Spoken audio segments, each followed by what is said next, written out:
Ukrainian troops have been surrounded in Avdiivka, a key city in the country's east, as Russian troops advance from all directions. Concerns arose when Russia continued to send troops to the city, leaving Ukrainian troops short of ammunition. Ukraine claims that Russia has launched more than 150 attacks on Ukrainian positions in villages near Avdiivka. They also claim to have fought off 24 attacks around Avdiivka. Both sides have suffered a number of losses, and Russia is believed to have suffered the highest casualties in the entire conflict in the last 6 weeks. Fierce fighting has raged in Avdiivka for more than a month as Russian troops launched a large-scale offensive, with round-the-clock shelling and waves of soldiers and armored vehicles deployed in an attempt to encircle the town.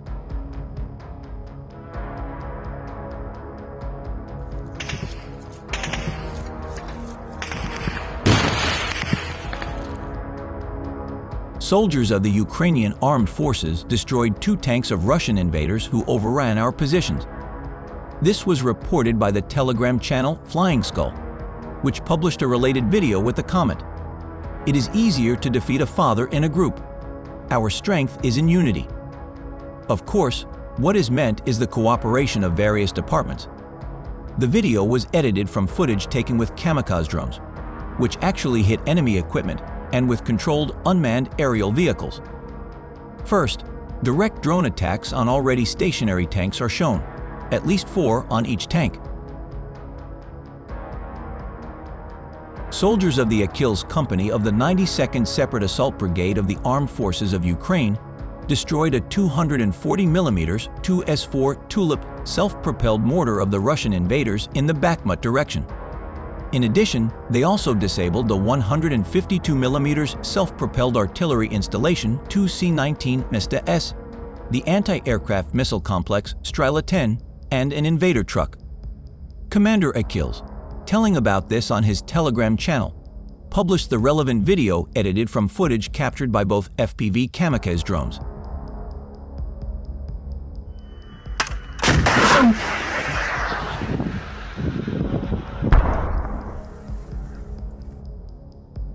Ukraine says it will continue to fight Russia and will not back down despite doubts over U.S. support and little progress on the front lines. On the battlefield, Ukrainian troops were involved in 87 close combat encounters over the past 24 hours. The Ukrainian military's general staff said in its daily report on November 29. Fierce fighting continues in Kharkiv and the Donetsk region, with Russian troops relentlessly attacking Ukrainian positions in the industrial city of Avdiivka. On the other hand, the Russian Defense Ministry said its troops controlled a village in the Donetsk region. Kremov, which the Russians call Artyomovsk, is located on the western outskirts of Bakhmut, a town Russia captured last summer after a long, bloody battle.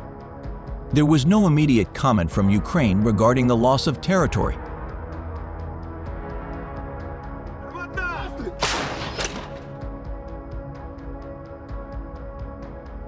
Fighters of the 15th Mobile Border Detachment of the Steel Border Offensive Guard Brigade of the State Border Service of Ukraine raised the national flag over the mobile checkpoint Bodarka on the border with the Russian Federation. The DPSU Press Center announced this on its media resources, publishing the relevant video, edited from footage taken both by the border guards themselves and by unmanned aerial vehicles. It was the drone that recorded how our defenders climbed a very high tower and left the Ukrainian flag there. The commentary states that the checkpoint is located on the border itself and is regularly attacked by invaders. In recent days, Russian forces have used Su-35 aircraft to drop guided aerial bombs around Avdiivka, according to Colonel Alexander Stupan, a spokesman for Ukraine's Tavria Forces Group that includes the heavily fortified Ukrainian city. Nearly 6 months after Ukraine launched its summer counteroffensive, an officer who led his troops into one of the crucial early battles called the operation a doomed failure from the start. After these initial failures, the Ukrainian armed forces managed to adapt and have since fought more intensive fighting on the southern front.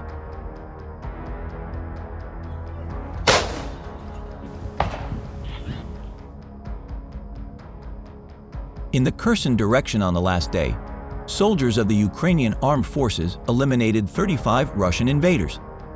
Ukraine also destroyed a Buk-M3 anti-aircraft missile system, a Pol-21 electronic warfare station, a set of antenna systems for an electronic warfare station, a Lancet attack drone, and 3 observation points.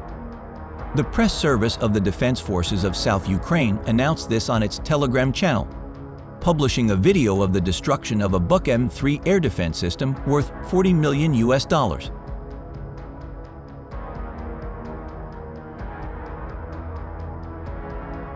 Ukraine had pioneered the innovative use of drones during the war, but Russia is starting to catch up. With the proliferation of Russian surveillance drones in the Zaporizhzhia axis, the enemy can see where the Ukrainian attack is coming from. Russia was ready and waiting to blunt Ukraine's long-planned counteroffensive. The mood in Ukraine today is much grimmer than before the backlash began. The planned breakthrough has not been achieved, and there are concerns about the future of U.S. military assistance. Winter would soon arrive, and the war would enter its 3rd year. However, there have been bright spots for Ukraine in the form of increased long-range attacks against occupied Crimea, as well as advances on the east bank of the Dnieper River.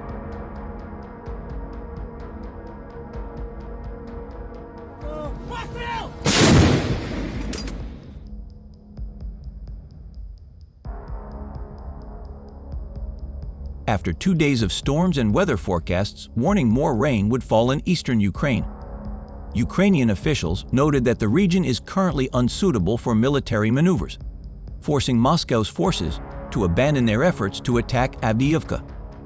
A Russian military blogger also reported, as noted by the U.S. think tank ASDO, mid-level command problems among Russian forces operating on the left bank of the Kherson region, amid ongoing complaints about the weakness of Russian capabilities and the vulnerability of Russian landlines of communication on that side.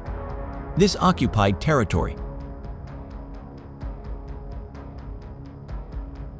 German Foreign Minister Annalena Baerbock called on Ukraine's supporters to create a winter shield over the country to protect it from Russian attacks. Russia is again targeting civilian infrastructure. Baerbock told reporters on the sidelines of a meeting of NATO foreign ministers in Brussels. Russia's attack on Ukraine's energy infrastructure last winter left millions of people in the dark and cold for long periods.